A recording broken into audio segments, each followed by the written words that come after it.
Good morning, ladies and gentlemen. Welcome. I am Frank Clark, and on behalf of my fellow board members, I want to thank you all for coming today. The purpose of this hearing is to comply with the school code provisions regarding the fiscal year 2019 budget. Madam Secretary, please state for the record the notice procedure for this hearing.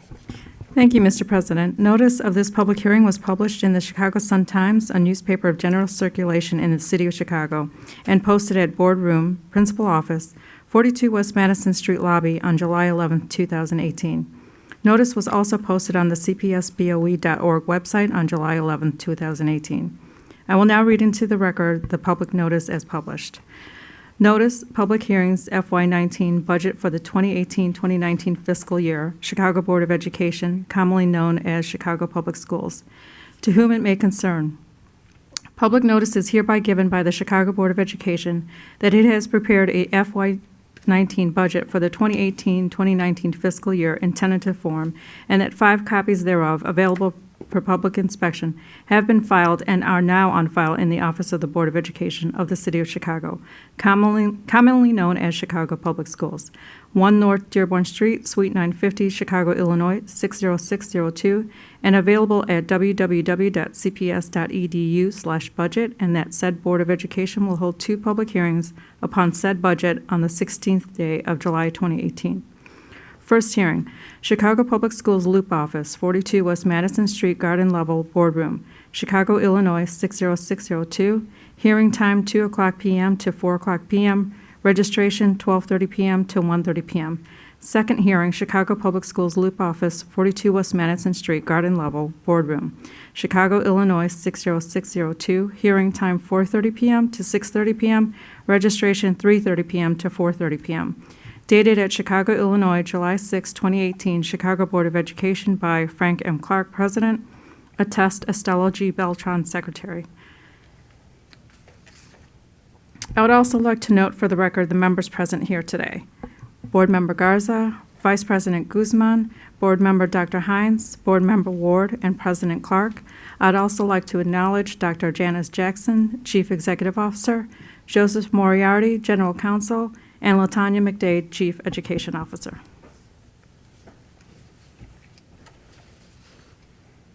Okay. Thank you. All right. Let's begin with the budget presentation. Heather, our budget director, will proceed. We're going to start out by doing a high-level financial overview of the FY 2019 proposed budget. Our proposed FY 2019 budget includes $5.98 billion in operational spending and revenues aligned to the CPS vision, with a focus on supporting equity and access citywide. Our state revenue risk is largely removed in this budget. This was proven in FY 18 in the passage of the FY 19 state budget. Our FY 19 budget is structurally balanced for the second year in a row.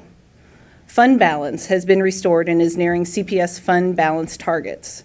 Our cash position has also improved in FY 2018 and is projected to show additional improvement in 2019.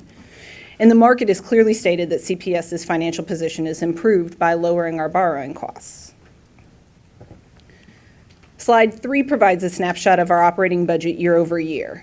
You can see that we're expecting, the budget that we're proposing shows a 5% growth from the FY 2018 operating budget to FY 2019, with $5.9 billion being proposed in FY 19. A big portion of our operating budget is our schools budget. To build on the record-setting academic progress that has earned us national recognition, we're investing $3.1 billion in school-level funding for 18-19 school year. This is an increase of more than $60 million compared to the school year that ended June 30th, our FY 18 school year. Resources were allocated very deliberately to support both equity across all schools as well as increased access to programming in targeted schools. Some examples of these investments include an increase in 2.5% in our student-based budgeting. This is our SBB formula. 2.5% increase in FY19 is over 2.5% over the FY18 funding levels. Schools receive a base rate of $43.97 per student for SBB, which is then weighted based on grade level and diverse learner LRE categories. These are funds that all schools received. Additionally, there are schools that receive discretionary funding through federal title funds, Title I and Title II, and then state funds as well. The supplemental aid, which is a state fund, is allocated per student using a needs-based formula. And our FY19 budget reflects an increase of the per pupil allocation for that supplemental aid allocation. That rate rose from $857 per student in 2018 to $910 per student in 2019. This is an increase in the aggregate of over $14 million. The FY19 budget, as proposed, reflects investments in academic excellence. The FY19 budget provides nearly $1 billion in capital spending as well, which would be the district's largest single-year capital investment in more than 2 decades. For many of our students, this means new annexes and classrooms, and for others, these investments will be used towards modernizing their school buildings and making sure that the facilities are safe and ready for the new school year. For every student in the city, this means increased access to digital learning tools and state-of-the-art science labs. As part of this, there is a 21st Century Science Lab initiative in which FY19 will be the first phase of this. It's a 3-year investment, $75 million investment in high school science labs. We will be adding, upgrading, or renovating labs in FY19 to ensure that students receive robust science education aligned to the next generation science standards. In FY19, CPS has budgeted $28 million for this initiative and announced the first group of science lab renovations last week. Additionally, there will be a $26 million investment in social workers and case managers to support students in high-needs communities. These funds will allow for an additional 160 social worker positions and 94 special education case managers to ensure equity and access to social, emotional, and special education support to help students succeed both within the classroom and outside. Additional investments include modern computing resources for all students. To improve access to modern technology in schools throughout the city, the district is beginning in FY19 a 4-year, $125 million investment that will ensure all schools have devices and internet connectivity. For FY19, the investment is $50 million to support the district's highest needs schools. CPS will provide new equipment to support the use of classroom technology to 12,500 students. Additionally, 40 schools will receive new devices and equipment, and that will support an additional 22,000 students. Finally, school wireless networks will be upgraded in 66 schools to provide increased capacity to access online resources. We're also expanding free full-day pre-K. In FY19, we will be providing an additional 3,700 students access to this full-day programming. There are an additional 180 full-day CPS classrooms that will be added for fall and serve families most in need. This is roughly 15,000 of the city's 4-year-olds. Moving on to slide 7, this graph represents a high-level overview by category of our operating budget. The various pieces of the pie represent different categories of investment. When you add our largest shares of budget, which would be salaries, pension, along with the charter school tuition, which is primarily the way that we pay for salaries and benefits of charter school staff, the total spent on personnel is roughly 78% of our operating budget. Slide 8 highlights how the FTE positions that we have budgeted support schools, and 97% of our position allocations directly support schools. The blue section is school-based employees, so these are teachers and paraprofessionals and traditional school-based staff. The yellow section is our citywide student support, and that is where many of our clinicians and facilities operational staff that are working in schools every day are budgeted there. So when you add those two cost centers together, it represents about 97% of the FTE that we pay for out of the operating budget. Slide 9 provides an overview of CPS's required contributions to the Chicago Teachers Pension Fund, with an illustration in the bar chart here of how the contribution continues to grow dramatically. In FY18, our pension obligation was $809 million. In FY19, our pension obligation is $809 million, up from $784 in FY18. So going from $784 in FY18 to $809 in FY19. The gray bar at the bottom represents the state's contribution to cover the normal costs that we incur each year for the pension. Slide 10 provides information around the state contribution per pupil. So while the state's contribution to our pension fund continues to increase, slide 10 highlights the disparity between CPS and other districts throughout the state and how pensions are funded.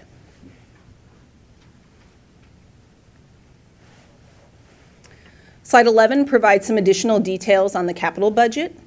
As mentioned, the FY19 capital budget for Chicago Public Schools as proposed includes $989 million of investments in long-term district priorities. This builds significantly onto the $136 million investment that was made in the FY18 capital budget, and this proposed plan is the largest single-year capital plan since 1998. The graph provides a breakdown of the entire 989, but overall, there are 5 main areas of funding that schools will receive: critical facilities, overcrowding relief, educational programs, site improvements, and IT and security upgrades. And funding for our capital expenditures to be spent in FY19 are already included in this proposed budget. The 2019 capital plan funding strategy would cover the capital expenditures projected through the majority of 2020. The remaining $305 million of the 2019 capital plan would be funded in 2020. So looking at the chart, essentially in FY19, we will only issue bonds for what we think we will need to spend this year. That top line represents previous bond proceeds of $189 million that would be part of this budget. We would then issue roughly $400 million of additional bonds. This would be our CPS general obligation bonds at $290 million, and the CIT bonds, which will not impact the operating budget. Those are projected at $105 million. Go back to 9. Okay. This is a slide, it's a lot of bars, a lot of numbers, and other than the clear trajectory, people may not appreciate what's happening with these slides. If you go back to 2011, you see that dip from 2010. You see the state's contribution almost being non-existent, and that continued to 11, 12, 13. This is just a very radical, disturbing chart with respect to pension contribution. I'm not sure everyone knows.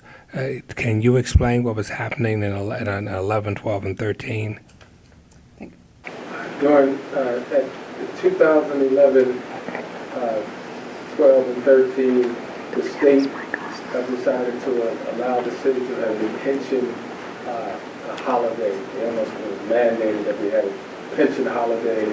So at that time, there weren't any pension payments, large pension payments being made, and between the return from the CTPF and the holidays, that's when the pension unfunded liability increased, and which forced our future pension payments to get larger.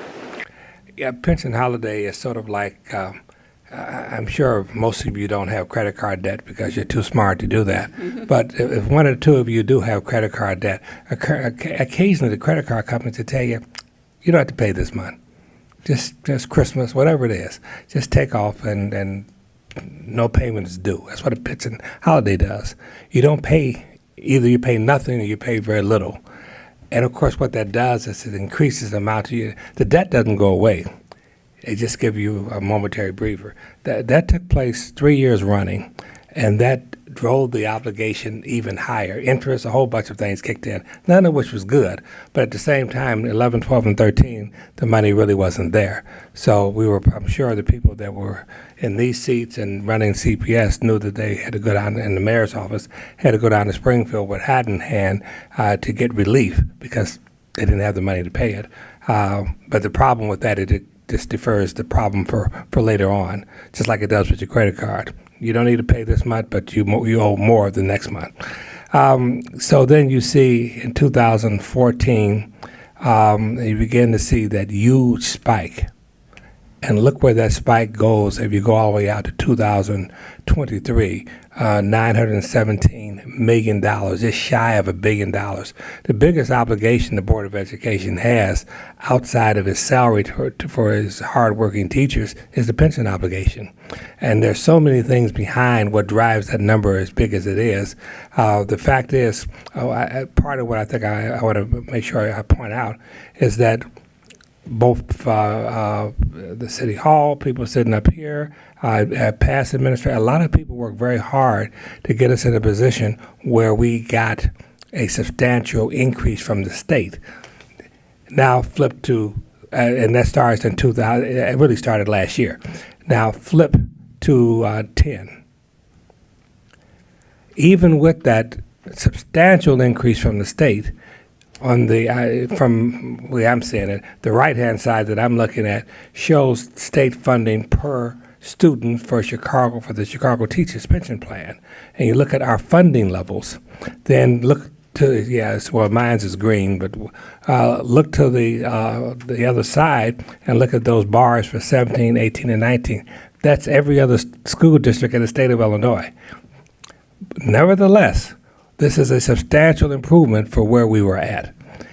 So our problem has gotten better. It really hasn't completely gone away. And we have to give credit to the leadership that got us what we got from the state. And frankly, give recognition to legislators and ultimately everyone that was a part of getting what we got from the state. But I want to show you that the disparity still exists. That was the reason for walking you through this. And it's another opportunity to recognize the tremendous job that our financial folks have done with for quite a while having very little, and now they have a little more. Thank you. Thank you. Board members, anyone else have any questions or comments? We didn't have as many questions because we just went over this a couple hours ago. Okay. Thank you. Okay, let's now proceed with today's public comment segment. Madam Secretary, please share the rules for public comment. Thank you, Mr. President. For the record, I would like to note that registration for the public hearing was held between the hours of 3:30 p.m. and 4:30 p.m. Individuals who registered to speak will have 2 minutes to comment, and I will call the speakers in the order of registration. This hearing will conclude after the last person who has signed up to speak has spoken, or 6:30 p.m., whichever occurs first. When called, please state your name. I will proceed by calling the first speaker, number 1, Dawn Hill. Good afternoon. My name is Dawn Hill. I'm the principal at Douglas Taylor Elementary School in the East Side community. I am here to thank Dr. Janice Jackson, Ms. LaTanya McDade, and the Board of Education for the technology investment for our school. Taylor is slated to get classroom equipment, technology, as well as the IT infrastructure upgrades. And so we're very excited about this opportunity for our students. It is well overdue. Ironically, we had an IT infrastructure engineer that came into the building and did an assessment and said, your infrastructure has not been upgraded in 10 years. You're going to have to invest dollars into your technology upgrades. Luckily, we have you that have invested in us, and we're so appreciative and just want to thank you on behalf of our entire Taylor School community. In addition, we were awarded as well a social worker, and that we received that news this morning, so we're excited that we'll also be able to support our students with social emotional development. So again, we say thank you from our entire Taylor School community. You're welcome, and thank you very much. Our next speaker is Sherry Davis, number 2.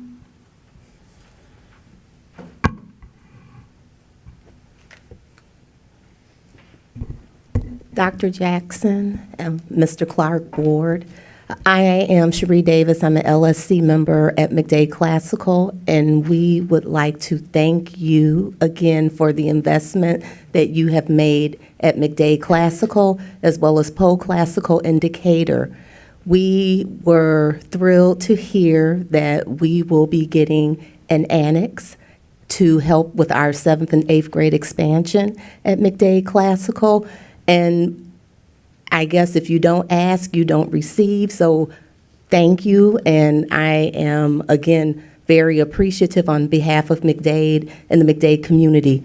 We just want to reiterate that we are ecstatic that we're going to have our annex, and we're hoping that with the dollars that we'll be receiving, we will be able, with the 7th and 8th grade expansion, to add, because of the additional students, our cafeteria, our gym, looking for music and art rooms, as well as 7th and 8th grade classrooms. So if we could please, I know you had a chance to look at our proposal that was done, if we could get as much of that proposal added to the school to continue to do the great things that we're doing at McDade, and again, to attract students from all over the city to come to our wonderful school, we would, again, greatly appreciate it. So again, we thank you for what you have done.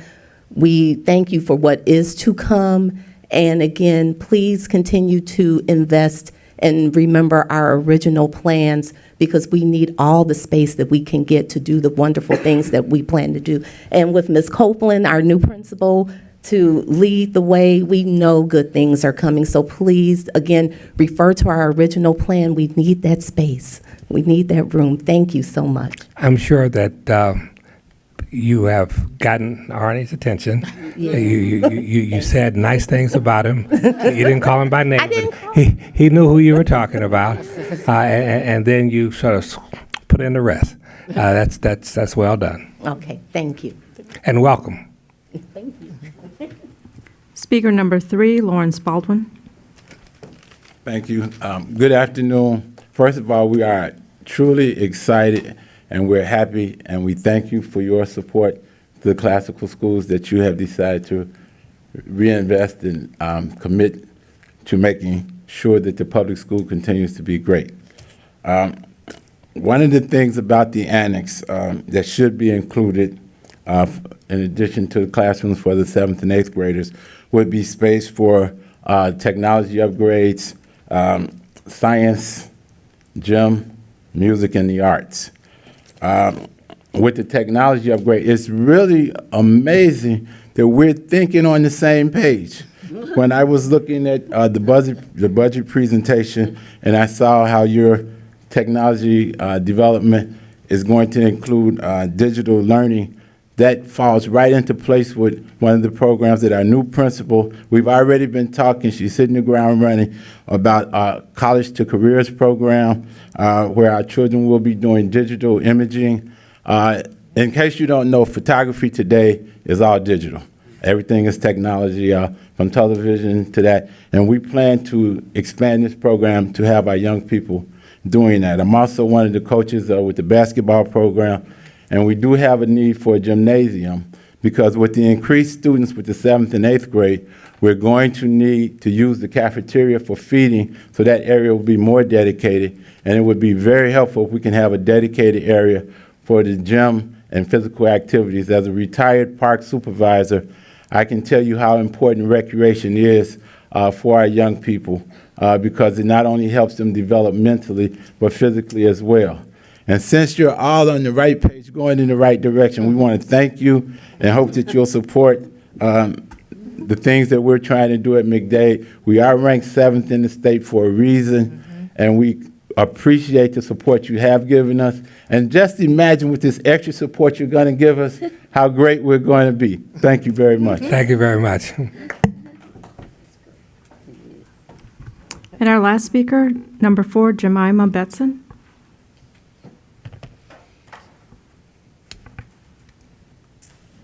Good afternoon.